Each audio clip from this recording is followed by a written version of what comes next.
प्रिय विद्यार्थियों नमस्कार। आप देख रहे हैं लक्ष्यकार सर हिंदी वाले यूट्यूब हिंदी शिक्षण चैनल और मैं हूं श्रवण कुमार लक्ष्यकार। आइए आज अपन देखते हैं कक्षा 12 हिंदी अनिवार्य, कक्षा 12 हिंदी अनिवार्य का एक बहुत ही महत्वपूर्ण टॉपिक पत्र।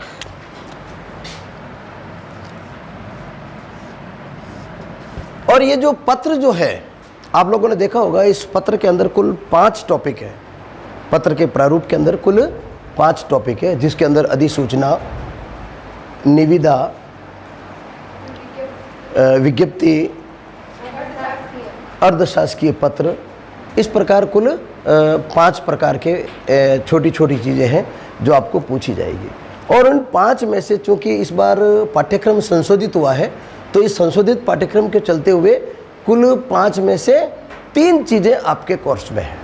कितनी चीज़ें कोर्स में हैं? 3 चीज़ें। और वो 3 चीज़ें हैं, नंबर 1 अर्धशासकीय पत्र, अर्धशासकीय पत्र, नंबर 2 निविदा और नंबर 3 विज्ञप्ति। ये 3 चीज़ें आपके कोर्स में आनी है, पाठ्यक्रम में आनी है और सीधा सीधा 2 नंबर के आपको प्रश्न मिल जाते हैं। अब आप देखिए हम चाहते हैं कि 2 में से 2 नंबर आपके मिल जाएं और न केवल नंबर मिले बल्कि आपका जो ये पत्र संबंधी जो पाठ है, पत्र संबंधी टॉपिक है, वो भी बढ़िया क्लियर हो जाए और इतना अच्छा क्लियर हो जाए कि जीवन में आपको कभी भी इस टॉपिक के लिए पीछे नहीं देखना पड़े। तो अपन एक पत्र की सामान्य व्याख्या देखते हैं और सामान्य पत्र के प्रकार देखते हैं थोड़ा समझने की दृष्टि से। तो इस पत्र को यदि अपन 2 भागों में मोटे रूप से बांटें, एक तो होता है औपचारिक पत्र, एक तो होता है औपचारिक पत्र और दूसरा होता है अनौपचारिक पत्र। अनौपचारिक पत्र, अब देखिए इसको समझिए आप, नाम से स्पष्ट है औपचारिक। औपचारिक पत्र का मतलब होता है इसके अंदर औपचारिकताएं होती है, नियम होते हैं, बंदिशें होती है, एक प्रोटोकॉल के तहत जहाँ जो चीज़ आनी है वहीं वो चीज़ लिखी जाती है, इसे कहते हैं औपचारिकता करना। तो वो कहलाता है औपचारिक पत्र। तो दूसरे रूप में अपन इस औपचारिक पत्र को ये कह सकते हैं कि ये पत्र कहलाता है सरकारी पत्र। क्या कहलाता है भाई? सरकारी पत्र। भाई सरकारी पत्र ही तो नियमों में से बंधे हुए होते हैं। सरकारी पत्र होते हैं वो नियमों से बंधे हुए होते हैं, दूसरे पत्र तो नियमों से बंधे हुए होते नहीं है। तो ये औपचारिक पत्र, इसे अपन प्रशासनिक पत्र भी कह सकते हैं, प्रशासनिक पत्र भी कह सकते हैं और इसको अपन कार्यालय संबंधी पत्र भी कह सकते हैं। प्रशासन क्या है? कार्यालय। सरकार क्या है? कार्यालय। विद्यालय संबंधी क्या है? कार्यालय। कलेक्टर संबंधी क्या है? कार्यालय। चिकित्सा कार्यालय, तहसील कार्यालय, ये सभी कार्यालय पत्र, इनको अपन कार्यालय पत्र भी कह सकते हैं। तो ये तो हो गए औपचारिक पत्र। और दूसरे होते हैं अनौपचारिक पत्र, जिसके अंदर औपचारिकताएं नहीं होती, जिसके अंदर आत्मीयता झलकती है, जिसके अंदर व्यक्तिगत रूप से वो चीज पत्र लिखे जाते हैं, इसे कहते हैं व्यक्तिगत पत्र भी कह सकते हैं। क्या कहते हैं इसको? व्यक्तिगत पत्र। इसको अपन घरेलू पत्र भी कह सकते हैं। क्या कह सकते हैं भाई? घरेलू पत्र भी कह सकते हैं। और घरेलू पत्र के अंदर आपने देखा होगा, यदि कोई शादी है तो निमंत्रण पत्र आ गया, बच्चा हुआ बधाई पत्र आ गया, आए नहीं आया? इसी प्रकार कोई पास हो गया तो बधाई पत्र आ गया, किसी की मृत्यु हो गई तो शोक पत्र, शोक संदेश भी आ गया, संवेदना पत्र आ गया, संवेदना पत्र भी आ गया। कोई पास हुआ है, बढ़िया किसी की अच्छी नौकरी लगी है और आपको कोई बधाई संदेश मिला है, बधाई पत्र मिला है, आपने उसको वापस धन्यवाद दिया तो धन्यवाद पत्र भी आ गया। पिता ने अपने पुत्र को पत्र लिखा है, पुत्र ने अपने पिता को पत्र लिखा है, पति ने अपने पत्नी को पत्र लिखा है। ये जो घरेलू पत्र होते हैं ये सब क्या है? अनौपचारिक पत्र। तो ये तो आ गया औपचारिक पत्र और ये आ गया अनौपचारिक पत्र। तो अपने कोर्स में ये नहीं है, ये नहीं है। क्लियर? ये सिर्फ आपको समझाने की दृष्टि से होता क्या है। इसी प्रकार अनौपचारिक पत्र ये भी अपन ने देख लिए। जो सरकारी पत्र है, प्रशासनिक पत्र है, कार्यालय संबंधी है, तो ये भी अपने कोर्स में नहीं है सीधे सीधे। अब अपने है क्या? अपने हैं अर्ध सरकारी पत्र, अर्ध सरकारी पत्र, अर्ध शासकीय पत्र। अर्ध यानी क्या होता है? अर्ध यानी आधा, अर्ध यानी आधा। अब तक देखिए अपने सरकारी पत्र देखे थे, 9वीं 10वीं में भी अपन ने देख लिए थे। अब यहां पर अर्ध शासकीय पत्र देखिए, सरकारी पत्र होता है उसके अंदर बिल्कुल एक प्रोटोकॉल होता है, एक नियम होता है, एक बंधन होता है। प्रिय महोदय, पद लिख दिया, विषय लिखा, संदर्भ लिखा, और जो भी जो चीज़ें जहाँ जहाँ जैसे लिखनी चाहिए थी वैसे अपन लिखते हैं। यहाँ पर किसी औपचारिकता की आवश्यकता नहीं होती, यानी अनौपचारिकता नहीं होगी, वहाँ पर बिल्कुल औपचारिकता होगी, और जो नियमानुसार जितने शब्द लिखे जाने उतने शब्द ही लिखेंगे। वहाँ पर धन्यवाद का भी कोई मतलब नहीं है सरकारी पत्रों में। अब चलते हैं अपन अर्ध सरकारी पत्रों में क्या होता है मुख्य रूप से, क्योंकि अपना अर्ध सरकारी पत्र आना है। तो सबसे पहले अपन देखते हैं अर्ध सरकारी पत्र। ये देखते हैं सरकारी पत्र। अपन ने देखे कि सरकारी पत्र जो लिखे जाते हैं वो कार्यालय से कार्यालय में लिखे जाते हैं। एक अधिकारी दूसरे अधिकारी को लिखेगा। कौन सा पत्र? सरकारी पत्र। कार्यालय से दूसरे कार्यालय में, एक अधिकारी दूसरे अधिकारी को, एक विभाग से दूसरे विभाग में। ये तो हो गया सरकारी। क्लियर? यहां तक तो क्लियर है। ये चीजें यहां तक परीक्षा में अपन के नहीं आने वाली। मूल रूप अपन बात चलते हैं अर्ध सरकारी पत्रों के। और अर्ध सरकारी पत्रों के अंदर मोटे रूप से सरकारी पत्र से थोड़ा अंतर होता है, थोड़ा अलग होता है। और वो अलग क्या होता है वो अपन को समझने की आवश्यकता है। सबसे बड़ी चीज, सरकारी पत्रों के अंदर जो संबोधन होता है, सरकारी पत्रों के अंदर पहली बात तो ये अर्ध सरकारी पत्र लिखते क्यों है? क्योंकि सरकारी पत्रों में एक औपचारिकताएं होती है, एक नियम बना दिया। कलेक्टर एसडीएम साहब को लेटर लिखेगा, एसडीएम तहसीलदार को लिखेगा, या कलेक्टर एसडीएम और तहसीलदार को लेटर लिखेंगे, एक आदेश देता है। आदेशात्मक भाषा होती है। क्या होता है? आदेश देता है। कई बार आप लोगों ने देखा होगा आदेश से कोई काम नहीं होता, आदेश से कोई काम नहीं होता। किसी काम को बहुत अलग तरीके से, बहुत जीवंत तरीके से, नए तरीके से कराना होता है, नए तरीके से करना होता है, या बहुत जल्दी करना होता है, या किसी कार्य विशेष की तरफ ज्यादा ध्यान देना होता है कि आपको उस तरफ ध्यान देना है। ये जब ध्यान दिलाना होता है, कोई विशेष काम करवाना होता है, किसी विशेष बिंदु के ऊपर राय मांगनी होती है, किसी विशेष बिंदु के ऊपर चर्चा करनी होती है, तो आपने देखा होगा राय मांगना, चर्चा करना, सलाह करना, इनमें आदेश नहीं हो रहा है। आदेश हो रहा है क्या? ये एक अपनत्व की बातें होगी। कैसी बातें हुई? अपनत्व की बातें हुई। कैसी बातें हुई? अपनत्व की बातें हुई। तो इस प्रकार के पत्र जो सरकारी तो होते हैं, लिखते तो सरकारी अधिकारी ही है। लिखता कौन है? सरकारी अधिकारी लिखेगा, पर वो सरकारी अधिकारी लिखेगा, पर वो व्यक्तिगत रूप से लिखेगा। पर वो किसको लिखेगा? वो व्यक्तिगत रूप से लिखेगा। जैसे कलेक्टर साहब है, एसडीएम साहब को लिख रहे हैं, कलेक्टर एसडीएम को लेटर लिख रहा है। सामान्य पत्र, औपचारिक पत्र में तो उप जिला कलेक्टर जयतारण और आदेश दे दिया, ये तो सामान्य औपचारिक पत्र हो गया। पर अनौपचारिक, ये अर्ध सरकारी पत्र में जो उप जिला कलेक्टर है, जो एसडीएम है, उनका नाम लिखा जाएगा। भाई किसी का नाम से संबोधित करते तो वह आत्मीयता झलकती ही नहीं झलकती है, हैं? अरे भाई शर्मा जी इधर आइए, वर्मा जी आप थोड़ा ये काम देखिए भाई। तो जब शर्मा जी और वर्मा जी और इस प्रकार के संबोधन करते हैं तो उसमें आत्मीयता होती है कि नहीं होती है? तो आत्मीयतापूर्ण संबोधन इसके अंदर होता है। नंबर 2, ये जो अर्ध सरकारी पत्र होता है ये पूरी तरह से गोपनीय होता है। पूरी तरह से गोपनीय। गोपनीय का मतलब जान गए?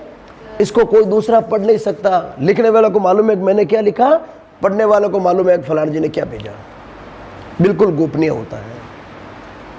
बाकी सरकारी पत्र जो होते हैं वो तो अपन बाबू को देंगे, बाबू खुद भी देख लेगा। पत्र आया एसडीएम साहब के पास है, एसडीएम साहब ने बाबू को दिया, बाबू खुद ही पढ़ लेगा, तो वो सभी पढ़ रहे हैं। वो पत्र गोपनीय नहीं होते, और वो तो पत्र नेट पर भी होते हैं, इंटरनेट पर भी पड़े रहते हैं, कोई भी पढ़ सकता है। पर अर्ध सरकारी पत्र क्या होते हैं? गोपनीय होते हैं। अर्ध सरकारी पत्र क्या होते हैं भाई? गोपनीय होते हैं, नंबर 1। नंबर 2, इसमें आत्मीय संबोधन होता है। क्या होता है भाई? आत्मीय संबोधन होता है। आत्मीय संबोधन जान गए क्या? नहीं जाने?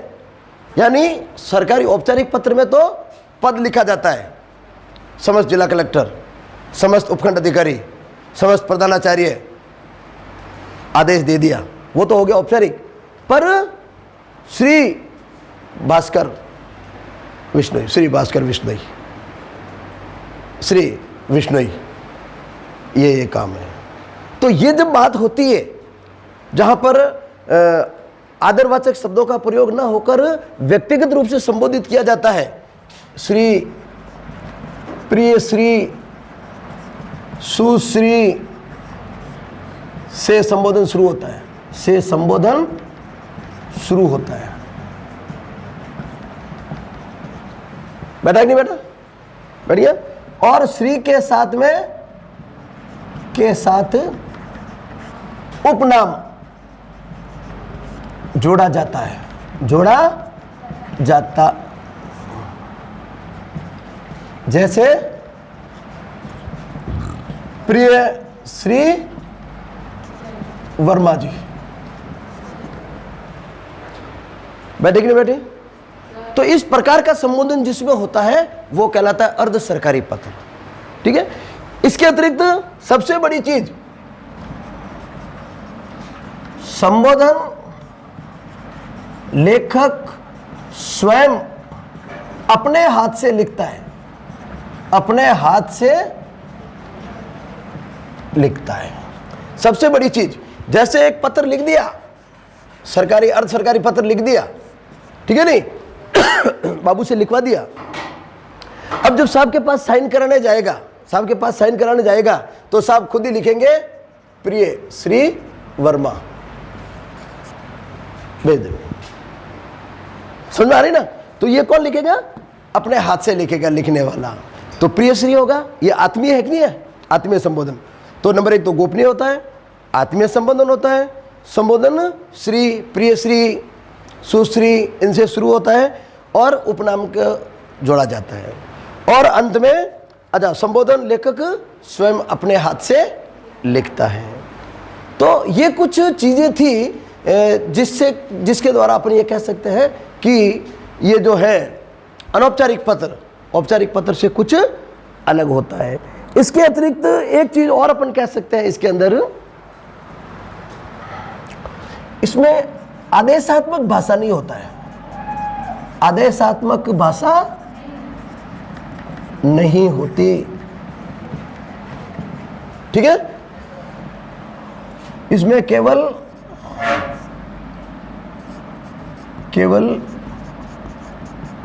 सलाह दी जाती है, राय दी जाती है, राय दी जाती है, चर्चा की जाती है।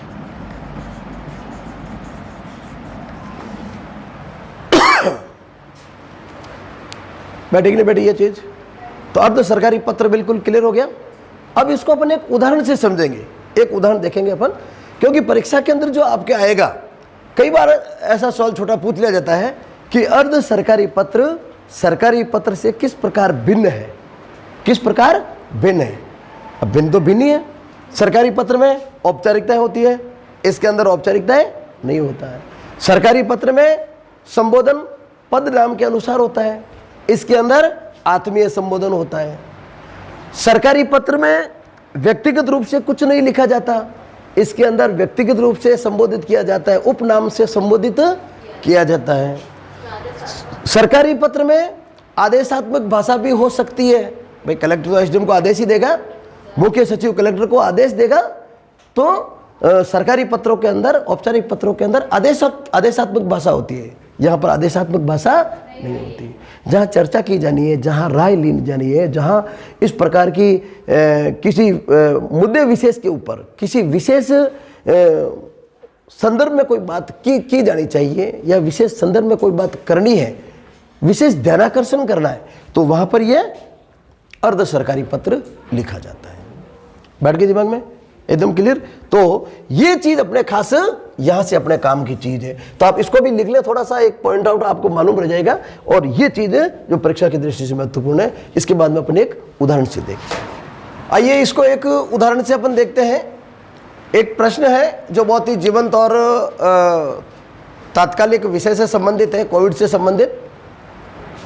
बढ़ते हुए कोविड की रोकथाम के लिए मुख्य सचिव राजस्थान सरकार की ओर से जिला कलेक्टर पाली को एक अर्ध सरकारी पत्र लिखे। परीक्षा में यदि आता है तो आप पहले तो इसको सवाल को बड़े ध्यान से पढ़ेंगे, कौन लिख रहा है और किसको लिख रहा है। ये दो चीजें आपको बिल्कुल क्लियर होनी चाहिए, कौन लिख रहा है, किसको लिख रहा है और किस बारे में लिखना है। ये तीन चीजें यदि आपने क्लियर हो गई और आपने बहुत अच्छी तरीके से समझ ली तो आपका सवाल गलत नहीं होगा। तो सबसे पहले अपन ने देखा कौन लिख रहा है भाई, मुख्य सचिव राजस्थान सरकार। ठीक है, अभी वर्तमान में राजस्थान सरकार के मुख्य सचिव हैं श्रीमान निरंजन आर्य। कौन है बोलिए? श्रीमान निरंजन अपने पाली जिले के हैं और पाली जिले में भी जेतारण तहसील के हैं। मालूम है आपको कहाँ के हैं? कौन बताएंगे? मालूम है? नहीं है। राजस्थान की सबसे बड़ी पोस्ट है अभी ये, और ये अपने जेतारण के रास के, जेतारण में रास है, रास के निवासी हैं निरंजन आर्य। इनके पिताजी मुझे पढ़ाए हुए हैं।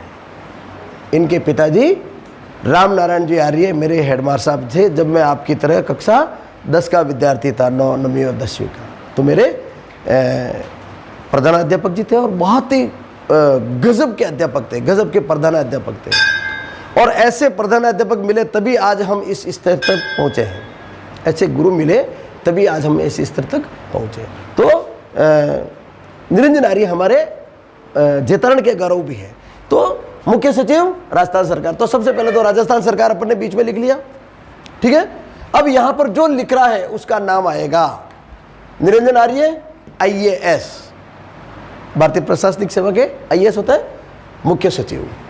अब ये कहां पर है इनका कार्यालय? सचिवालय राजस्थान सरकार। दिनांक लिख दी 28 मार्च 2021। आपको परीक्षा की तिथि लिख देनी है।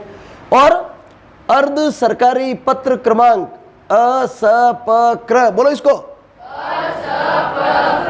ठीक है। इसका मतलब क्या हुआ? अर्ध सरकारी पत्र लिख लोगे, तो नॉर्मल चीज है। और यहां पर आप कुछ भी 02 121 विशेष करके और लिख दो, आप तो जो भी लिखेंगे सही है।